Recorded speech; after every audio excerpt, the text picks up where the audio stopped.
Listen, if you're doing amateur boxing, your rounds are probably 2 minutes off, 2 minutes of work, 1 minute of rest, right? So you got to do something quite similar, something very anaerobic, right? You probably are only fighting 3 rounds. Maybe later in your career, they give you 4 rounds, 5 rounds, depending how much experience you have, depending where you live. Okay, there's different rules to amateur boxing. But generally speaking, an amateur boxing bout is very, very short. Okay, so you don't want to overtrain. Well, here it is. Keep your warm-ups long for your run. So if you're going to, the more intense your run is, the longer my warm-up is going to be. Okay, so if I'm running an 800-meter lap, okay, if I'm going to do 800 meters and then take a break, my warm-up doesn't have to be that long because the meters per second is going to be quite slow when compared to a 50-meter interval. Okay, so if I'm going to do 50-meter 20-second break, 50-meter 20-second break, I'm really going intense. I need a long warm-up. Why? Because when you're running 50 meters, you're gonna really run hard. Okay, the meters per second is far greater. So because you're an amateur boxer, you have such little time in your fight. You need a high-paced, high-intensity interval type of running. Okay, so I like Tabata for amateur fighters. I like 50-meter sprints. I like 100-meter sprints. I like 200-meter sprints. And once in a while, do a 400-meter sprint. Okay, but you don't need to go ever more than a 400-meter sprint if you're an amateur boxer. Now, I would go from 30-second rest to 45-second rest to 1 minute rest. Okay, so let's say you're doing a 100-meter sprint, you rest 30 seconds, 100-meter sprint, rest 30 seconds, 100-meter sprint. Repeat that for 5 rounds. Okay, now sometimes you're going to do a 1 minute break. You're going to sprint 100 meters or 150 meters or 200 meters. You're going to vary it. And when you rest, you're going to rest for 1 minute, but the first 30 seconds, you're shadow boxing. Okay, so you're going to sprint 100 meters. Once you reach the 100-meter mark, you're going to stop. You're going to start shadow boxing for 30 seconds. And then the last 30 seconds, you're going to just rest. And you're going to repeat that 3 to 5 times. Okay, keep it really short, keep it really intense, keep it explosive. Sprint once to twice a week for 3 weeks. The 4th week, take it off. Okay, that's just a very basic cycle. So you sprint for 3 weeks in a row, and then the 4th week, take it off.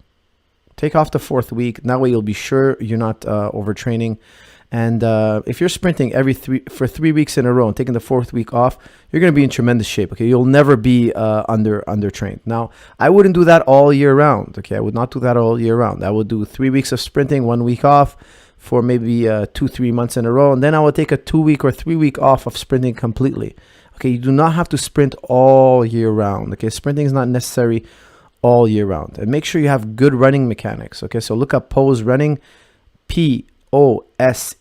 Okay, so P as in Papa, O as in Oscar, S as in Sierra, E as in Echo. Pose running. Look it up. Okay, make sure that you're running pose.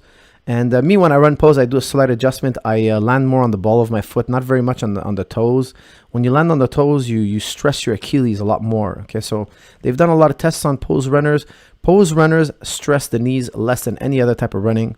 At least under all the studies I've ever read, pose running always came on top when it came to the knees. That's why I use pose running. I went to the first coaches summit at the PI Institute in Vegas, and they were showing us the statistics. The number one injury in the practice room is the knee.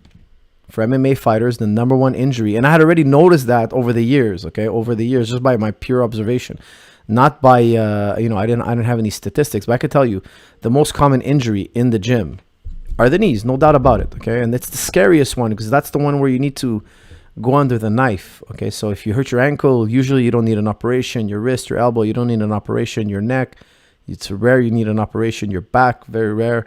It's the shoulder and the knee.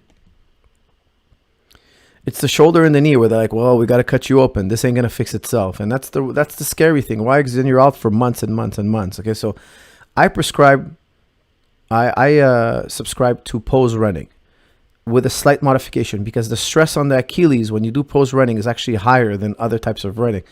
So I just land on the ball of my foot. When I land on the toes, too much on the toes, too forward, I feel it stresses my Achilles. Now, one day you could snap your Achilles cord, okay, and you don't want that. I know guys who've had that injury. It's not a pretty one, okay? You do not want to snap your Achilles cord. So make sure that you land on the ball of the foot. And there's a lot to know about running, okay? There are so many different styles. There are so many different, like nutrition, right? There's so many experts that advocate one way. I keep my running short. I keep it brief.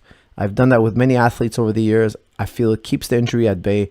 And I like to use pose running. I found a lot of success with pose running.